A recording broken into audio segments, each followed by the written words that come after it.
의원님.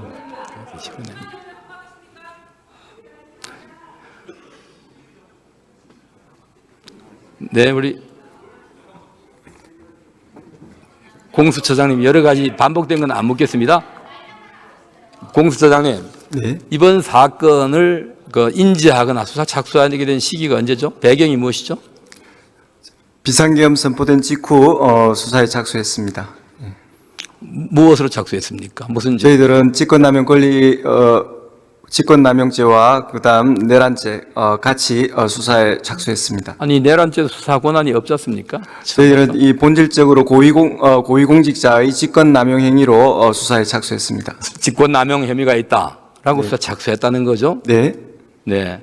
그러면 하나 묻겠습니다. 지금 현직 대통령이 소추 대상자입니까? 소추권하고 지금 수사권은 완전히 구별됩니다. 우리 네, 완전히 구별된다. 고위공직자범죄수사처 2의 가항에 의하면 네. 수사 대상으로 제일 먼저 나오는 것이 대통령입니다. 그래서 소추권 여부와 상관없이 대통령에 대해서 우리 고위공직자범죄수사처가 수사권을 갖는 사실에 대해서는 아무런 이론이 없습니다. 네, 동시에 경찰도 검찰도 동시에 수사 착수했죠? 네?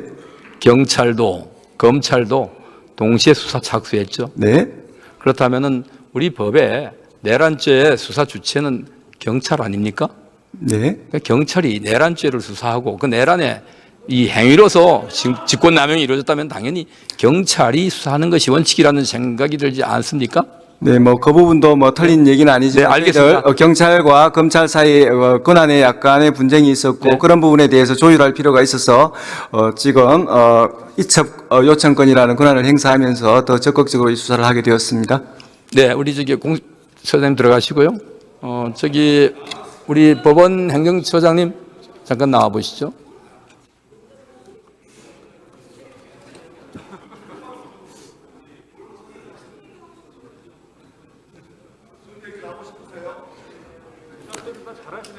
네, 우리 행정처장님. 예. 지금 현직 대통령은 소추되지 않는다고 되어 있죠. 그냥 재판도 불가능한 거죠. 이 내란죄가 아니고 아니 말고요. 예. 다른 이제 내란죄와 외환죄를 제외하고는 일반적인 범죄에 대해서는 네, 기소되지 말씀하신 않고 바와 재판을 받지 못합니다. 예. 자, 그러면은 만약에 현재 재판 진행 중인 사람이 당사자가 대통령에 당선된다면은 그 재판이 진행돼야 됩니까? 중단돼야 됩니까? 그 부분에 대해서는 여러 가지 이제 학설이 있는 것 같습니다. 이것이 장차 저희들이 이제 재판을 통해서 확인하고 또 판단을 내려야 될 사안일 수도 있기 때문에 그 부분에 대해서는 제가 단정적인 대답을 드리기가 곤란할 것 같습니다. 아니 소추되지 않는다고 되어 있는데 이미 소추가 되어 있단 말입니다. 소추된 사안에 대해서 소추된 사안을 재판까지 포함해서 중단시킬 수 있다는 이야기입니까? 아니면 당연히 관계없이 재판은 진행돼야 된다는 뜻입니까? 말씀 한번 해보세요. 의원님 잘 아시는 바와 같이 헌법교과서를 보면은 이 기소 소추라고 하는 것이 기소만을 뜻하는지 아니면 기소 그리고 유지까지 포함하는 것인지에 대해서 여러 헌법학자들의 견해가 나뉘는 것 같습니다. 그 정도까지만 제가 말씀드리겠습니다. 네, 그렇게 조심스럽게 답변을 하시는데요. 현직 대통령은 내란과 외환의 죄 외에는 이 체포되거나 기소되지 않는다고 되어 있지 않습니까? 수사받지.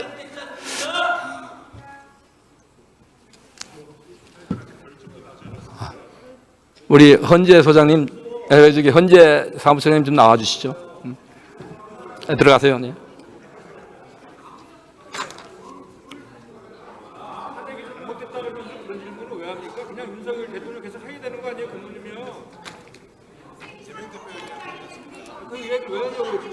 네. 지금 현재 탄핵이 소추되면은 탄핵 의결되면은 대통령의 지위가 상실됩니까? 직무만 정지됩니까? 탄핵소추가 발의되면은 직무가 정지되도록 되어 있습니다. 직무만 정지되는 것이죠. 예. 대통령의 다른 법률적 지위의 변동이 있는 건 아니죠. 그 직무가 정지가 됩니다. 직무만 정지되는 거잖아요. 예, 예. 네. 자, 그러니까 대통령은 경호 대상자로서의 지위를 누릴 수 있습니까? 없습니까? 다시 말씀해 주시겠습니까? 경호 대상자로서의 지위를 누릴 수 있습니까? 없습니까? 그럼 직무는 정지돼 있고요. 지금 경호 문제는 지금 받고 계신 걸로 알고 있습니다. 받고 있는 것으로 아는 게 아니라 그것이 자 우리 헌재 사무처장님, 예. 이것은 기록에 남을 겁니다. 우리가 기록에 남는데 예. 훗날 누가 되든 간에 수치스러운 이런 부끄러운 답변을 하거나 부끄러운 행위를 해서는 안 됩니다. 당당하게 비난을 받더라도 비판을 받더라도 법률가의 양심에 따라 말씀을 해주세요. 예, 알겠습니다. 경호 대상자의 지위가 상실됩니까? 그 부분에 대해서는 제가 여기서 답변 드릴 상황은 아닌 것 같습니다. 아, 정말로 우리 법률가신데 안 듣겠습니다. 들어가십시오.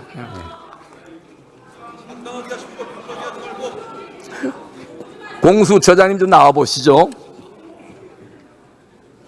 우리 최민희 의원님보다는 많이 알고 있으니까 좀 계시죠. 네.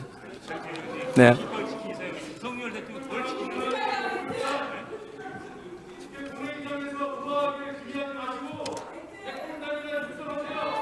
우리 공수처장님, 이번 사건 수사와 관련해서 다른 법원에 영장을 청구한 적이 있습니까? 예, 우리 지금 서울 동부법원에 영장을 청구한 적이 있습니다. 그 현재지에 있던 그 김용현에 대해서 저희들이 체포영장을 청구할 필요가 있었는데 했고요. 그다음에 두 번째로는 중앙군사법원에 영장을 청구했습니다. 그래서 지금 한 4군데 활용했는데요. 지금 재판 관할에 관한 31조 그 단서 조항에 의하면 공수처장의 재량에 따라서 원래 형사소송법에 의한 관할 법원에 청구할 수 있도록 명확하게 되어 있습니다. 네, 우리 처장님, 우리 공수처법에 의하면은 공수처의 관할 법원은 서울중앙지법으로 정해져 있죠. 네, 다만 31조 예외적으로 단서에 의해서도 원칙적으로 여러 가지, 네, 원칙적으로 관할 중앙지법이 관할 법원이죠. 네. 지금 동부법원하고 그다음에 중앙군사법원에도 지금 영장을 활용하고 있다는 얘기를 말씀드립니다. 아니 글쎄요, 제가 묻는 질문은 중앙지법이 원칙적 관할 법원 아닙니까? 네, 31조 본문에는 서울중앙법원에 관할이 있다는 것을 창설하고 있습니다. 네, 그렇게 그렇지만 형사소송법에 의한 관할도 그대로 유지되고 있다라고 예외적으로 예외적인 상황에서 다른 법원에 이 영장을 청구하거나 기소할 수 있는 거죠. 공수처장의 재량으로 기존의 형사소송법에 의한 관할을 이용할 수 있다라고 해석하고 있습니다. 처장님, 법의 해석은 그렇게 우리가 편리한 대로 할 수 있는 게 아니지 않습니까? 자유재량 행위가 아니라 거기에서 단서 조항은 피의자의 입장이라든가 이런 종합적인 상황을 고려해서 할 수 있는 것이지 공수처가 편리하게 여기저기 마음대로 선택하라고 해놓은 규정은 아니라고 생각을 합니다. 예, 만일에 그 관할에 문제가 있었다면 법원에서 그 적법하게 영장을 발부하지 않았을 것입니다. 그런 부분에 있어서는 전혀 문제가 없다라고 단언해서 말씀드립니다. 네.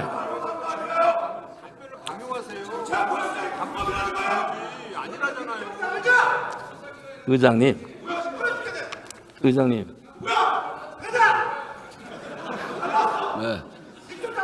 자, 조용히 하세요. 저 두 분 대화하는 자리가 아닙니다, 여기. 이철규 의원님 질의해 주십시오. 네. 이렇듯 우리 처장님, 다수의 여론이 곧 정의는 아닙니다. 또 형식적 권한이 있다 해서 그 권한이 정당한 것이 아닙니다.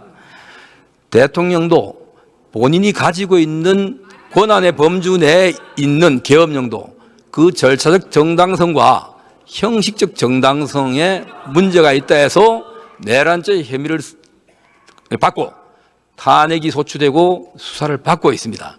이러한 수사 절차가 이 국민적 공감을 얻지 못하는 방식으로 또한 여론몰이에 의해서 몰아붙여 간다면은 이 결과가 어떤 결과가 나오든 우리 국민들은 의견이 찬반이 갈라질 것입니다. 이것은 결코 바람직하지 않습니다. 이 절차가 하루 이틀이 그렇게 급한 것이 아닙니다. 현재 엄연히 대한민국의 대통령의 지위를 가지고 있습니다. 다만 그 직무만 정지되어 있습니다. 헌법재판소가 절차를 진행하고 있다면은 이 행위가 대통령의 계엄 선포 행위와 그 후속 행위들이 위원회 판단이 난다면은 거기에 따라서 곧바로 대통령의 직위 상실될 것이고 거기에 이후에 사법 절차를 진행한다 해서 어떤 문제도 생기지 않았습니다.